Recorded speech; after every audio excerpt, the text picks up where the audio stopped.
What's the meaning of airhead?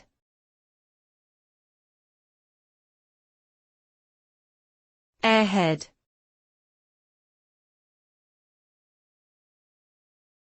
Airhead.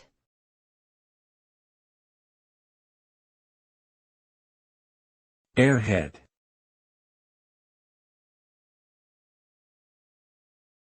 Airhead.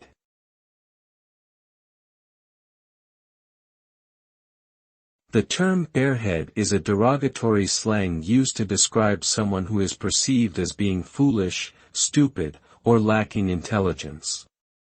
It can be used to refer to someone who appears to have no common sense or practical skills, and is generally considered to be unreliable or scatterbrained.